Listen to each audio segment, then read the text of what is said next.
बिहार विधानसभा चुनाव नजदीक आने के साथ ही एनडीए और महागठबंधन दोनों में सीट बंटवारे को लेकर के खूब माथापच्ची चल रही है। दोनों ही गठबंधन में सहयोगी पार्टियों के बीच में सीटों के तालमेल पर सहमति बन नहीं पा रही और इस मुद्दे पर लगातार बैठकें हो रही है। इसी बीच बिहार की राजनीति में ये बात फैल गई कि मुख्यमंत्री नीतीश कुमार सीट बंटवारे के फॉर्मूले से खुश नहीं है, जिस पर बयानबाजी भी शुरू हो गई। अब केंद्रीय मंत्री राजीव रंजन सिंह ने सीधे सीधे इन खबरों को गलत बताया। नीतीश कुमार की नाराजगी की चर्चा पर ललन सिंह ने पलटवार करते हुए कहा कि महागठबंधन के नेता अगर चुनाव लड़ना चाहते हैं तो उन्हें जनता का समर्थन लेकर लड़ना चाहिए, इसलिए हम उनके गठबंधन को ठगबंधन कहते हैं। उन्होंने साफ किया कि जनता दल यूनाइटेड में कोई भी फैसला नीतीश कुमार की सहमति के बिना नहीं होता।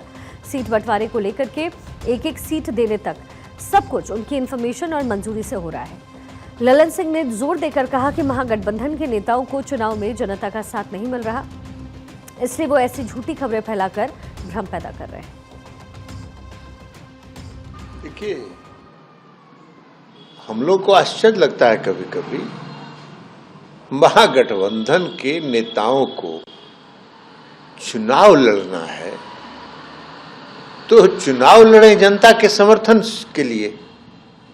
इस तरह के जो भ्रम और गलत प्रचार जो करवाते हैं, ये गलत है। और इसलिए हम लोग कहते हैं कि महागठबंधन और पूरा जो पुराना यूपीए है वो महागठबंधन नहीं है, ठगबंधन है, ठगों का जमात है।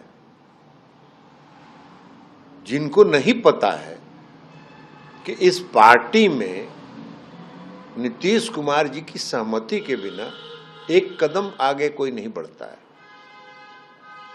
तो सीट शेयरिंग से लेके एक एक सीट के बंटवारे तक हर बात नीतीश कुमार जी की जानकारी में है और उनकी सहमति से है।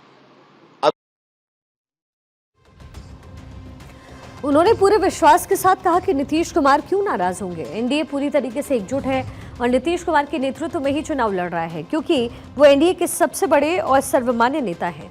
दरअसल नीतीश कुमार की नाराजगी की खबरें इसलिए उड़ी क्योंकि पहले उन्होंने जेडीयू के लिए 109 सीटों की मांग की, लेकिन आखिरी समझौते में बीजेपी और जेडीयू को 101 सीटें मिली। खासकर वो 9 सीटों के बंटवारे से नाराज बताए जा रहे थे, जिसमें सोनबरसा सीट शामिल है जो कि चिराग पासवान की लोजपा को दे दी गई, जबकि इस सीट पर अभी जेडीयू के ही विधायक रत्नेश सदा हैं।